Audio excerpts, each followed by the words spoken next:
Hi, I'm Kathy Sagal, Director of Religious Education at First U. It's good to be together. This spring, some of us are feeling frustrated, some are not well, and others are stuck worrying about what we're missing. I've been feeling up and down, lonely and hopeful. Today I'm sharing what sometimes helps me even on my hardest days.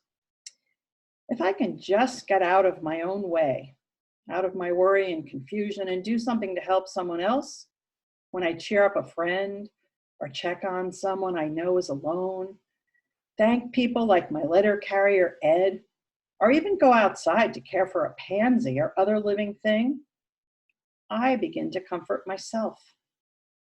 I have a story, originally from the Jewish tradition, adapted and told by many cultures, the parable of the long-handled spoons. It shows that no matter what is challenging us, reaching out is the way to go.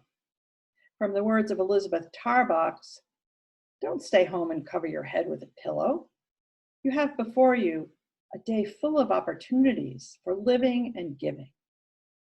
So, long ago, there lived a curious woman who had a big wish. More than anything, she wanted to know for herself the difference between a good, healthy place, some called it heaven, and an uncomfortable, bad place, some called it hell. So she went to visit a wise sage to find out a path to the answer. The strong and clever leader agreed to grant her request and said, "Follow me." Together, they walked up a winding road to a mysterious building with many rooms. As they entered the first room, the sage said, "First you shall see hell." In the room, there were people seated at a big round table that was piled high with delicious, wonderful smelling foods, vegetables, fruit, bread, cheeses, and desserts of all kinds. But the people in there looked hungry and frustrated, with frowns on their faces.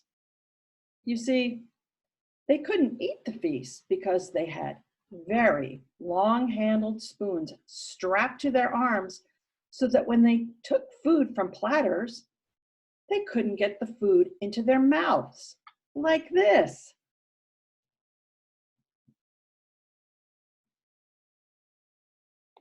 Wow, it's hard to watch them struggle, thought the woman. Then the woman and the sage left that room and continued down the hall to the next room. There, the woman saw people seated at another big round table, spread with the same lavish feast. Again, those people had those 3-foot long handled spoons strapped to their arms. Looking closer, the woman saw that the people seated at those tables had rosy cheeks and happy faces, and the joyous sound of laughter filled the air. It only took a few seconds for her to understand the difference between the two rooms and the two groups of people. She was able to see that the people in the good, healthy place were using the same long spoons to reach across the table and feed each other. So much depends on how we treat one another, how we nourish each other, no matter what hard situations may happen. You may have heard the expression, when things are tough, look for the helpers. How about when your feelings seem sad or out of control, you find the opportunities to be one of the helpers? Thanks for being here. Please join me in our chapel closing words. Go well into life. And when you need us, always know that here you will find the hands of friends.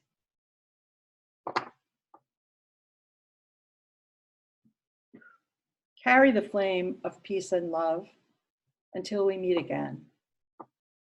Be well.